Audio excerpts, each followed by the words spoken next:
네, 신규 확진자가 다시 400명대가 됐습니다. 설 연휴가 끝나자마자 신규 확진자가 다시 큰 폭으로 늘어 걱정입니다. 네, 곳곳에 집단 감염이 발생한 데 이어서 수도권은 물론이고 비수도권 지역에서도 확진자가 증가해 재확산에 대한 우려가 커지고 있는데요.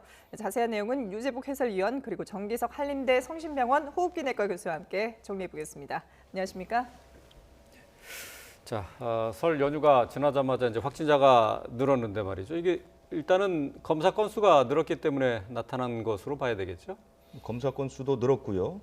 지금 2주 전쯤으로 돌이켜 보면 1월 말에 일부 업소의 영업 시간이 조금 풀리는, 그러니까 방역 조치가 좀 완화되는 그런 조치가 있었습니다. 그거의 영향도 받았다고 보는 것이고요. 예. 어제도 말씀드렸지만 앞으로 환자가 늘어날 요인들은 상당히 있지만 환자가 줄어들 요인은 그렇게 눈에 띄지 않는다는 것으로 봐서, 그리고 이제 앞으로 2주가 굉장히 중요하다는 말씀도 드렸는데요. 이런 식으로 이제 환자가 늘어난다면 사실은 전체적인 그 정책 기조 이런 부분들도 흔들릴 가능성이 있다 이렇게 보이고요. 예. 어제는 이제 충남의 집단 감염의 영향이 가장 컸다고 봐야 됩니다. 그 공장에서 50여 명이 이제 무더기로 나왔기 때문에 그게 반영된 숫자라고 볼 수 있고요. 수도권은 여전히 한 70%대 상당히 높은 그 발생 비율을 보이고 있습니다. 네. 예, 그 말씀하신 집단 감염 사례를 좀 더 자세히 들여다보죠. 이 충남 아산의 보일러 제조 회사에서 이제 감염이 일어났고요. 그리고 또 부산에서는 이 가족 모임을 했던 일가족이 또 확진되지 않았습니까? 그렇습니다. 설 연휴에 방역 수칙 위반 신고를 받아보니까 5,600건 정도가 나왔는데요. 예. 거기에 구체적인 것을 보면 그 집합금지 위반이 한 2% 되는데 그 가운데 가족 친지 모임 신고가 1,000건 정도 됩니다. 네. 그러니까 이제 이번 그 설 연휴 때는 그 가족이라 하더라도 5명 이상 모이지 못하도록 해놨는데 네. 이제 많은 사람들이 모였다는 그런 신고들이 들어왔다는 거거든요. 전체 신고의 한 20% 정도가 그런 신고가 들어왔는데 실제로 부산 남구에 지난 그 설 연휴 때 그 부모님 집에 이제 가족이 8명이 모였는데 이 가운데 6명이 감염이 됐습니다. 집단 감염이 됐고요. 그래서 이제 현재 5인 이상 사적 모임 금지를 이제 조사하고 있는 그런 상황이죠. 그래서 이런 그 설에서 설 기간 연휴 기간 동안 5인 이상 그 금지를 위반한 사례들이 이제 감염으로 이어지게 되면 그게 감염의 전국화, 그러니까 고향에 모였다가 다시 거주지로 돌아가서 감염을 퍼뜨리는 그런 그 전국화 현상이 나타날 가능성이 있다고 보이는 것이고요. 예. 그다음에 이제 아산의 그 보일러 제소회사는 확진자 나온 지 하루 만에 53명이 나왔습니다. 지금도 검사를 한 50명 검사를 하고 있는데 네. 예. 검사할수록 확진자 숫자가 팍팍 늘어나거든요. 이것은 뭐냐면 이제 그 보일러 공장 내에 이미 감염이 상당히 만연돼 있을 가능성이 있다. 네. 그런 것이고요. 그분 이제 지역별 분포를 보면 천안에 사는 분들이 거의 많고요. 아산시, 대구, 춘천, 경산 뭐 이렇게 거주지도 제각각이고 외국인 노동자도 상당수 있는 것으로 보입니다. 이제 그래서 걱정되는 부분 있습니다. 네. 또 순천향대 병원의 집단 감염도 계속되고 있는데 서울시에서 특별 점검에 나선다고요? 그러니까 종합병원급 이상, 그러니까 큰 병원들이죠. 큰 병원의 방역 수칙 준수 여부를 특별 점검하겠다 이건데요. 이제 그 예를 들자면 한양대 병원은 지금 104명이 나왔습니다. 예. 병원에서 104명이 나온 거는 뭐 유례가 없는 걸로 보이는데 그러게요. 실제로 그 환자가 나온 기간도 지난달 27일 첫 환자가 나왔으니까 20일째 환자가 계속 나오고 있거든요. 이런 부분들이 문제가 되고 있는 것이고요. 이제 서울에 있는 그 순천한대병원은 사흘 만에 100명 가까이 이제 환자가 나왔죠. 이 순천한대 병원은 N차 감염이 이미 일어나고 있고 환자가 전국적으로 퍼지는 양상, 전국 감염의 양상을 보이고 있고 실제로 그 환자나 보호자들이 마스크를 좀 제대로 착용하지 않았다 이런 그 역학조사 결과 일부 나오고 있습니다. 예. 그렇기 때문에 큰 병원이 갖고 있는 어떤 그 의미가 있지 않습니까? 코로나19뿐만 아니라 일반 그 많은 그 환자들도 봐야 되는 그런 그 특성 때문에 아마 특별 점검에 나선 것 같고 이 감염은 빨리 이제 멈춰야 될 네. 그럴 필요성이 대두되고 있습니다. 예.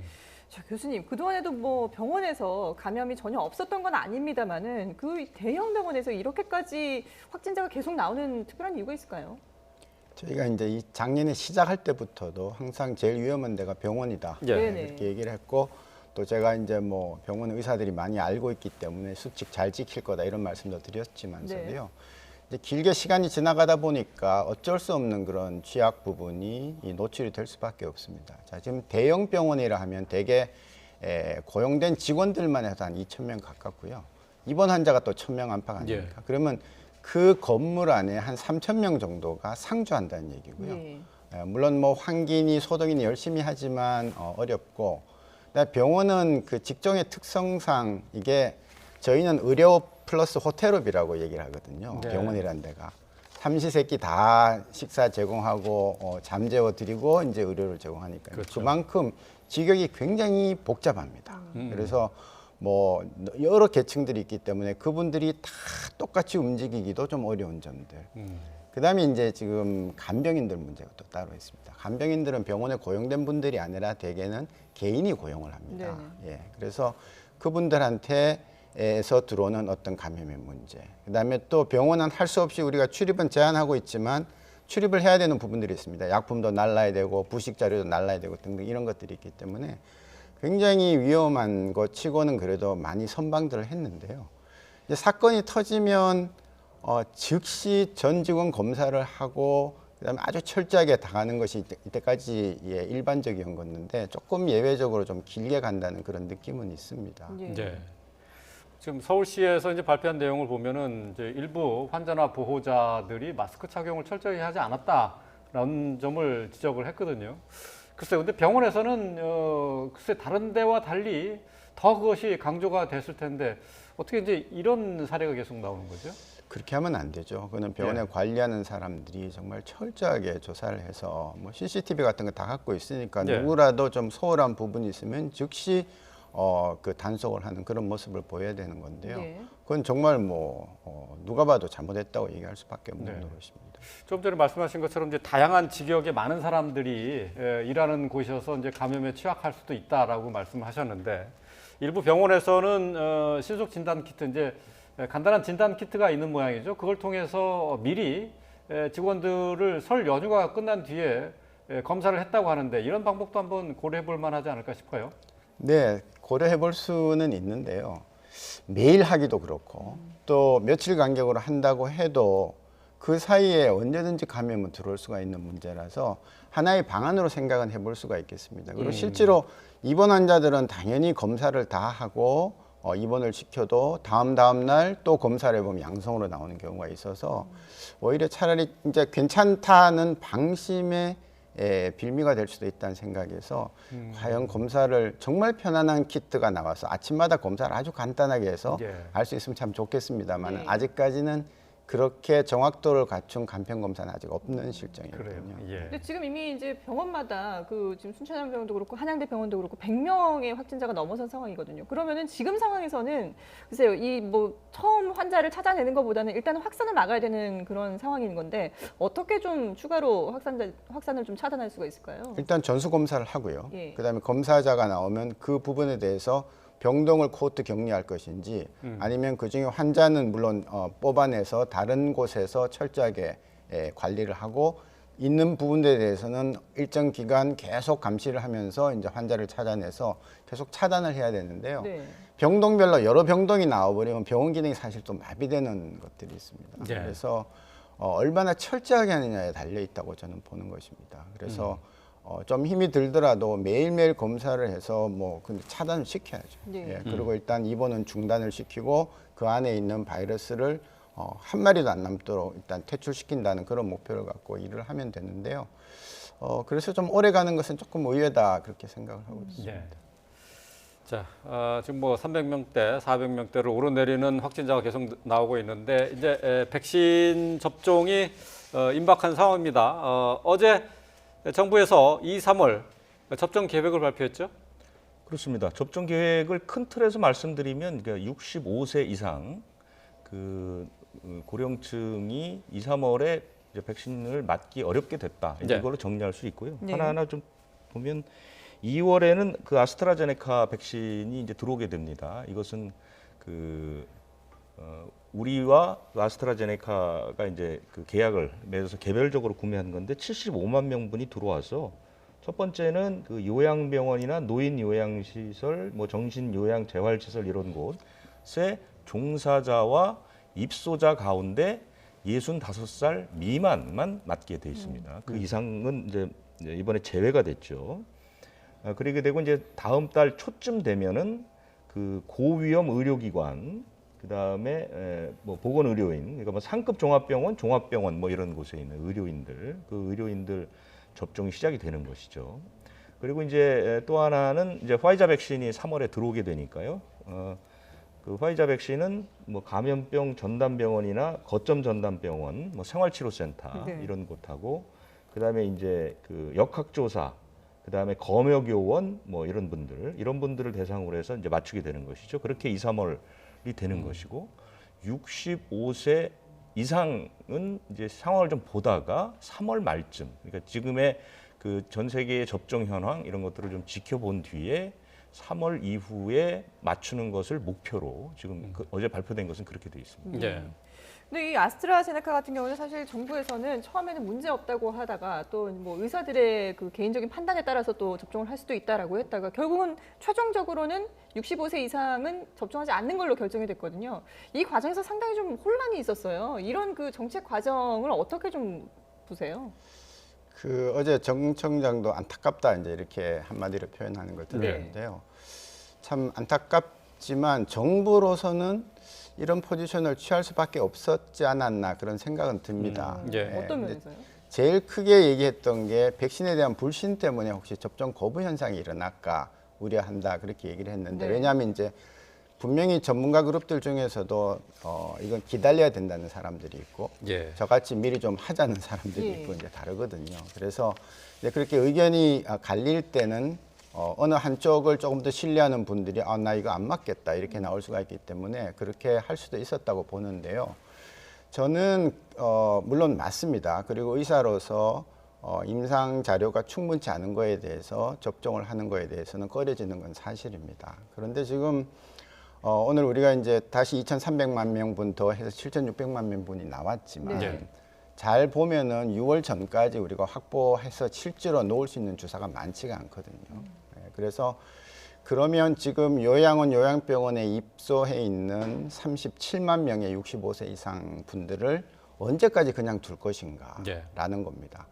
제일 빨리 할 수 있으면 3월 말에 미국 자료가 나오면 4월 달부터 접종을 할 수는 있겠습니다. 이제 주사는 있으니까요. 근데 그 주사도 그 전에 딴 데다 맞춰놓고 나면 물량이 없을 수도 있죠. 그래서 그때 효과가 있다면 다행히 놓지만 효과가 없다면 못 놓을 수도 있는데요. 그러면 그때까지 4월, 5월까지, 그리고 4월 달에 접종을 해도 진짜 효과가 나타나려면 2번 맞추면 6월이 돼야 효과가 나타나는 거거든요. 5월 돼야지. 예, 그래서 그러면 그때까지 매일 돌아가실 수 있는 환자분들은 어떻게 보호할 것이냐는 거죠. 우리나라 지금 1,500명 넘는 사망자의 95%가 65세 이상에서 나오고 있습니다. 예. 그중에 상당수는 요양원, 요양병원에 있는 기저질환이 있는 사람들입니다. 예. 그러면 지금 오늘도 지금 400여 명 나오지 않았습니까? 그러면 1.8%가 사망한다고 치면 7명, 8명이 언젠간 돌아가세요. 예. 그래서 그 사이에 우리가 100명대로 깔아앉히다 하더라도 한두 명이 돌아가시지만 이걸 지금 못 깔아앉히고 계속 300명, 200명 선에서 가면 그때까지 누적되는 사망자가 적지 않다는 거죠. 그래서 저는 서로 50% 미만이 나오더라도 40%면 WHO는 50%를 기준을 잡지만 40%면 어떻습니까? 10명 중에 4명이 예방이 되는 거 아닙니까? 예, 예. 아스트라제네카는 60%, 70%이기 때문에 어차피 맞아봤자 10명 중에 6, 7명이 예방되는 겁니다. 예. 그래서 저는 일단 놔주고 기다리자. 또 하나 지금 중요한 것은 아스트라제네카 쪽의 자료를 보면요. 한 달 간격으로 맞는 거, 2달 간격으로 맞는 것보다는 석 달 간격으로 맞는 쪽이 훨씬 더 성적이 잘 나옵니다. 그래서 지금 놔주고 그다음 한참 기다렸다가 놓는 게 나은데 4월 달에 놓기 시작하면 한 달 뒤에 놓는 게 효과가 떨어지거든요. 그럼 그 뒤에 놔야 되고, 그럼 그 사이에 또 간격이 또 생긴다는 거죠. 예. 그래서 뭐 결정에 대해서 옳다 그르다는 것보다는 저는 이제 제 생각을 예, 조금 미리 해놓고 기다리는 것도 나쁘지 않지는 않나 하는 그런 말씀을 드립니다. 예. 65세 이상 고령층에 대해서 일단 접종을 유보를 하는데 말이죠. 이제 임상 데이터가 부족하다는 게 이유 아니겠습니까? 근데 정 교수께서는 역시 그래도 맞췄어야 되는 것 아니냐 하는 아쉬움을 나타냈는데 어쨌든 지금 요양병원을 비롯해서 요양시설에 지금 있는 분들의 90% 이상이 65세 이상입니다. 이제 앞으로 그렇다면은 이 예방접종을 하기 전까지 어떻게 관리하느냐가 큰 관건이 될 것 같아요. 어떻게 해야 됩니까? 예, 뭐 특별한 방법은 없을 것 같긴 한데. 예, 특별한 방법은 없지만 입소하는 분들 철저히 검사하시고 그분들은 입소를 하고 나면 입원이나 입소를 하고 나면 그 자리에서 그냥 계속 계시는 겁니다. 그렇기 때문에 그분들한테 다가가는 사람들은 우리 아까 얘기했듯이 정말 매일매일 검사를 한다는 네. 데서 철저히 바이러스부터 차단을 시켜준다면은 그동안은 좀 막을 수 있지 않을까. 이제 저희가 뭐 앞서도 잠깐 얘기를 했습니다만 오늘 아침에 정세균 국무총리가 추가 백신 확보 내용을 발표를 했습니다. 기존에 5,600만 명분에 2,300만 명분을 추가해서 모두 이제 7,900만 명분의 백신 도입을 확정했다라고 발표했는데 이거는 이제 노바백스 백신이 되는 건가요? 그렇죠. 지금까지 계약을 추진했던 노바백스를 이제 공식 계약을 지금 하고 있을 겁니다. 예. 그래서 2천만 명분이 들어오게 되죠. 2분기부터 들어옵니다. 그 우리나라는 1분기에는 사실은 그러니까 이제 3월까지는 물량이 상당히 부족하지만 예. 2분기부터는 들어오는 물량이 많습니다. 노바백스도 2분기부터 들어오게 되고요. 화이자 백신이 300만 명분을 추가로 계약을 했죠. 이것을 2분기에 들어오는기 때문에 화이자는 2분기에 한 350만 명분 정도가 들어오게 됩니다. 예. 그리고 지금 계약 맺은 얀센도 2분기에 들어오거든요. 그러니까 2분기부터는 물량이 조금 여유라기보다는 하여간 좀 더 많아질 것으로 예. 이제 되는 것이고요. 그 노바백스라는 그 백신은 최근에 이제 임상 결과가 상당히 좋게 나왔습니다. 그리고 이것은 뭐 단백질 재조합 방식이라고요. 이게 바이러스를 그러니까 백신을 만드는 작동 원리가 이제 여러 가지인데 이 노바백스하고 사노피 파스테라 이런 데에서 만든 건데 요 좀 그 설명은 정 교수님께서 해주시는 게 좀 나을 것 같습니다. 네. 네. 어떻습니까? 예, 노바백스가 성적이 참 좋습니다. 예, 예방 효과가 90% 예. 안팎을 넘나들 정도로 굉장히 좋고요.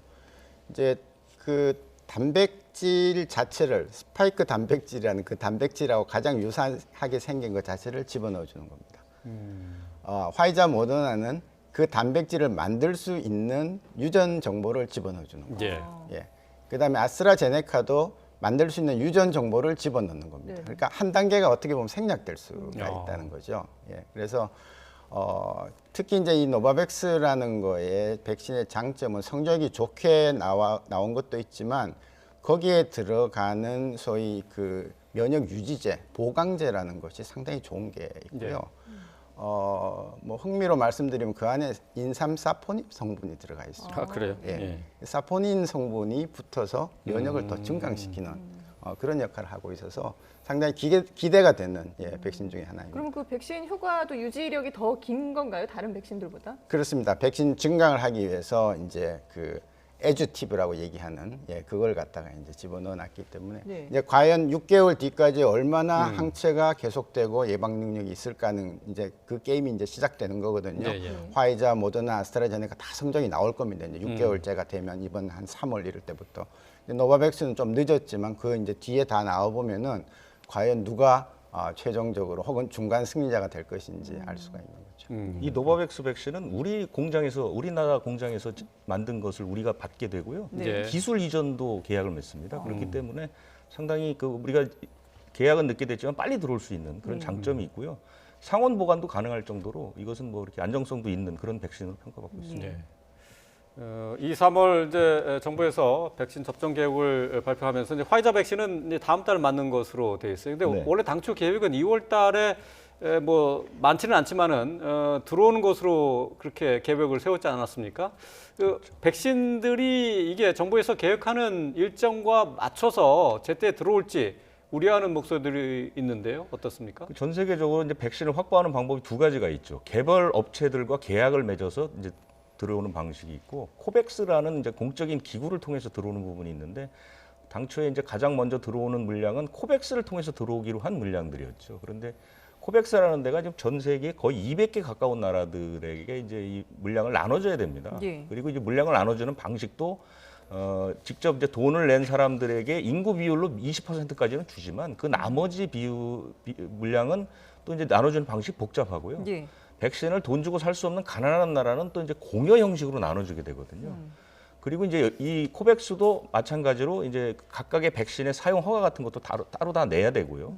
공급할 때 또 그 나라에서도 허가를 받아야 되고 이런 복잡하고 그다음에 이제 한 정부가 추진하는 것처럼 일사불란하게 움직이기가 쉽지 않거든요. 네. 그래서 조금씩 늦어지고 있는 것 같은데요.